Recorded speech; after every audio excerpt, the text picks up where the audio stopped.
네, 글로벌로 뻗어나가고 있는 이슈 앤 피플 공공의 촉 시간입니다. 저희는 뭐 월드컵 현지 직접 갔다 오신 분과도 현장 연결을 했었고 얘기도 하고 있습니다. 카타르 현지에서 취재하면서 전화로 저희한테 소식 알려주신 분인데요. 오늘 다시 스튜디오로 돌아왔습니다.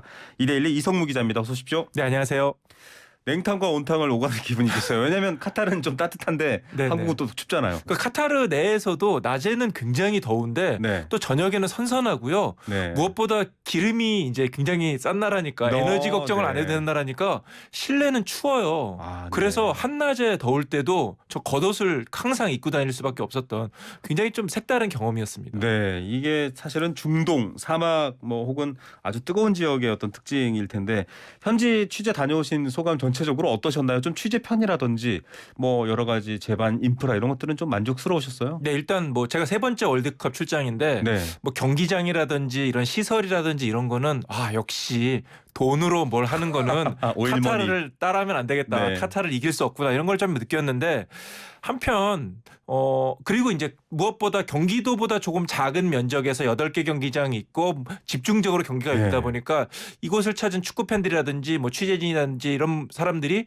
하루에 뭐 최대 2경기, 3경기도 야. 이렇게 볼 수 있는 어떻게 보면은 축구를 좋아하는 분들에게는 네. 축구 천국과도 같은 그런 네. 환경이었습니다. 반면에 이 숙박이라든지 교통이라든지 이런 사회적인 인프라라든지 이런 편리한 부분에 있어서는 좀 높은 점수를 주기 어려웠던 부분이라 할 수 있겠고요. 피파도 인정을 했지만은 가장 숙박 비용이 많이 들어간 그런 네. 월드컵이라고도 얘기할 수 있을 것 같습니다. 맞습니다. 자, 이제 우리 축구 대표팀 귀국했고 뭐 YTN에도 저희 주요 선수들 김영권, 김진수 선수들 뭐 조규성 선수 나와서 이제 인터뷰를 했거든요. 16강 진출 과정에서 가장 아쉬웠던 점 또 가장 좋았던 점 좀 정리해 주시죠. 네, 일단 뭐 가장 좋았던 점은 역시 우리가 역대 월드컵 원정 월드컵 두 번째 16강에 진출했다는 것이 되겠고요. 무엇보다 우루과이, 포르투갈과 같은 세계적인 강팀을 상대로 대등한 경기, 심지어 포르투갈을 상대로 기적 같은 승리를 거두면서 16강에 진출했다는 그 결과 자체가 가장 뭐 긍정적인, 인상적인 네. 장면이라고 할 수 있겠고, 이제 굳이 아쉬운 장면을 꼽으라면은 역시 이 파울루 벤투 감독과 결별을 하게 됐다는 점. 그동안 4년 4개월 동안 대표팀을 이끌어왔고 한국 축구의 새로운 방향을 제시했고 어찌 보면 가능성을 만들어왔던 분인데 이제 이 분이 이 벤투 감독과 어떤 결별하게 되면서 우리가 이제 어떻게 보면 다시 원점에서 새롭게 뭔가를 시작해야 되는 그런 부분은 그동안의 노하우를 계속 이어갈 수 없다는 거는 굉장히 좀 아쉬운 부분이라고 할 수 있겠습니다. 도대체 벤투의 빌드업은 언제까지 빌드업 되느냐 막 이런 비판이 있었지만 네네. 막상 경기장에서 볼 점유율이라든지 여러 가지 수비수부터 이어지는 공격 패턴은 실제 실전에서는 좀 좋은 평가를 받은 셈이죠. 그렇습니다. 결국 4년 4개월 동안에 벤투 감독이 뚝심 있게 고집 있게 밀고 나갔던 자신의 스타일이 선수들에게 잘 녹아 들어갔고요. 이것이 옳다 이런 어떤 믿음을 공유하면서 선수들과 팀, 이 코칭 스태프가 원팀이 됐고 결국 그 같은 지금까지의 노력이 빛을 발했던 것이 이번 카타르 월드컵이라고 할 수 있겠습니다. 네. 이번 16강 진출이 결국 더 의미가 있었던 것은 그동안은 우리나라가 월드컵에서 항상 수세에 몰렸고 네. 어떤 정신력에 의존을 해야 됐고 피지컬에 의존을 해야 됐고 투혼에 의존해야 됐고 이랬는데 이번에는 우리가 우리의 축구를 했다는 점이죠. 네. 그리고 기술적으로도 우리가 밀리지 않았고 네. 결국에는 우리가 원하는 축구를 했고 우리가 의도했던 축구를 하면서 결과까지 냈다는 점에서 더 의미가 있고 굉장히 값진 결과라고 할 수 있겠습니다. 예. 자, 우리가 우리의 축구를 한다라는 말 무슨 말인가 하실 텐데요. 과거에는 좀 정말 투혼을 다 했는데 천운이 따라주면 이기는 이런 경우들이 종종 많았는데 이제 그것보단 실력 승부를 하게 됐습니다. 결국 벤투의 유산도 잘 물려받으면서 뭐 히딩크의 유산이 지금까지 있듯이 좀 더 이제 세계적인 강팀으로 거듭나는 국가 월드컵 대표팀이 돼야 될 텐데요. 차기 대표팀 감독 이야기가 슬슬 사실 몇 분 나왔었어요. 그렇습니다. 뭐 일부 언론에서는 뭐 누가 내정이 됐다더라, 네네. 국내파가 내정이 됐다더라, 네. 뭐 연봉이 뭐 10억 이하라더라, 뭐 이런 얘기가 나와서 또 축구 팬들이 깜짝 놀라기도 했었는데요. 아직까지 뭐 정해진 건 하나도 없습니다. 뭐 축구협회에서도 지금까지 어떤 논의도 없었다. 국내파인지 해외파인지 이것도 지금 얘기 뭐 정확하게 지금 명확하게 가려진 건 없다 이렇게 얘기하고 있고요. 아직도 시간이 조금 남아 있기 때문에.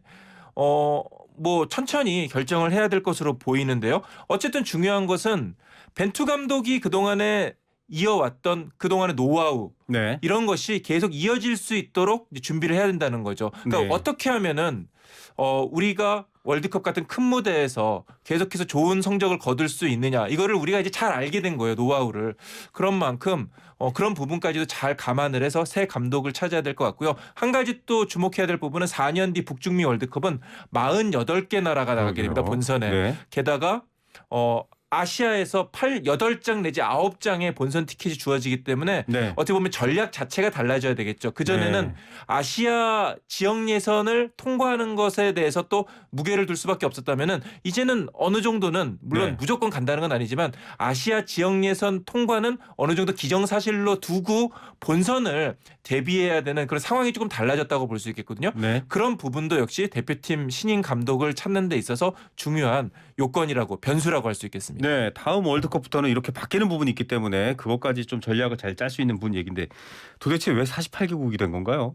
아무래도 그러니까 이것 좀 직접적으로 노골적으로 얘기하자면은 중국을 그 얘기를 많이 하세요. 네, 이 중국이 큰 손 아니겠습니까? 네. 이번 월드컵에도 중국 기업들이 이 피파 공식 광고를 어떤 후원 엄청 업체 했죠. 네. 이렇게 많이 들어가 있었는데요. 그러니까 중국을 어떻게든 껴넣고 싶은 거죠. 네. 뭐 중국이라든지 베트남이라든지 뭐 여러 가지 나라들 네. 이런 신흥 어떤 큰 손으로 떠오르고 있는 그렇죠. 나라들을 어떻게든 본선에 끼워넣어서 월드컵을 조금 더 크게 만들고 좀 돈을 많이 벌어보겠다 이런 의도가 담겨 있다고 할 수 있는데요.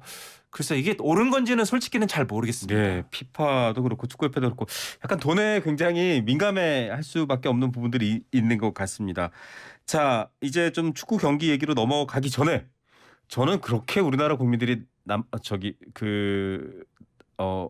우루과이와 네네. 마지막 경기를 했던 네네. 예, 가나요? 가나 예, 죄송합니다. 네네. 갑자기 나라 이름이 생각이 안 났습니다. 네네. 저도 가나를 그렇게 응원하고 좋아하는 줄 몰랐어요. 네, 저도 가나가 우루과이의 발목을 잡아주면서 물론 0대2로 졌지만 네네. 발목을 잡아주면서 우리나라에게 16강 진출에 도움을 줬을 때 한국에 와서 그 가나 이름 들어간 초콜릿을 굉장히 많이 먹어야겠다 이런 생각을 그러니까요. 하게 됐습니다. 특정 방송사 중계를 봤더니요, 뭐 골키퍼를 우리의 친구라고 뒤지기.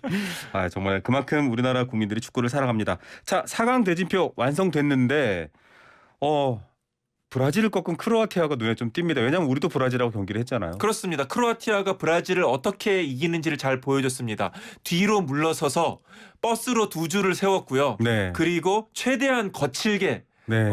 브라질의 이 세계적인 공격수들을 굉장히 거칠게 맞아요. 몰아붙였고요. 그리고는 최대한 템포를 느리게 하면서 연장전까지 가도 좋다. 승부차기까지 가면 더 좋다. 이렇게 경기 운영을 펼친 거예요. 네. 결국 그게 성공을 제대로 했고요. 승부차기 끝에 브라질을 꺾는 뭐 이변이라고 얘기할 수는 없겠지만 어쨌든 예상을 뒤엎는 결과를 만들어냈는데 크로아티아의 저력을 다시 한번 확인할 수가 있었습니다. 예, 정말 그 브라질 특유의 어떤 리듬을 뺏는 크로아티아의 전술. 저도 그 경기 이 요약본을 보면서 우리도 이렇게 좀 했으면 하는 아쉬움이 있었어요. 사실 진짜. 우리가 그렇게 했어야 되는데 이제 우리는 어쨌든 16강에 올라갔고 어느 정도 이제 우리의 목표를 이뤘다 이렇게 생각을 했는지는 몰라도 계속해서 이제 맞불을 놨죠. 맞불을 그러니까요. 놓다가 초반에 많은 골을 내줬는데 조금 그 부분은 아쉬운 부분이라고도 할 수 있겠습니다. 맞습니다. 우리가 8강에서 크로아티아를 만났으면 또 어떻게 됐을지 모르겠습니다만 모로코는 아프리카 국가 중에서는 처음으로 4강에 올라왔습니다. 그렇습니다. 네.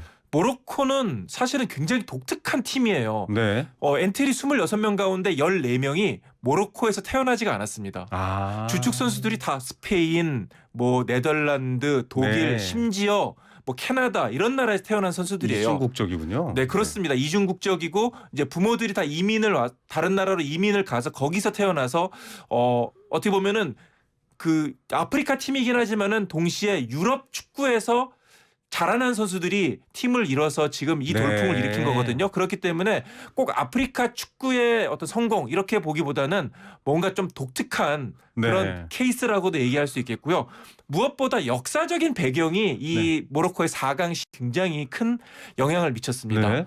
모로코가 이 20세기 초반에 우리나라하고 비슷한 어떤 역사를 가지고 있습니다. 스페인과 프랑스에게 지배를 당해서 식민 지배를 당했던 경험이 있거든요. 그러면 1956년에 독립을 했는데 공교롭게도 16강에서 스페인을 만났고요.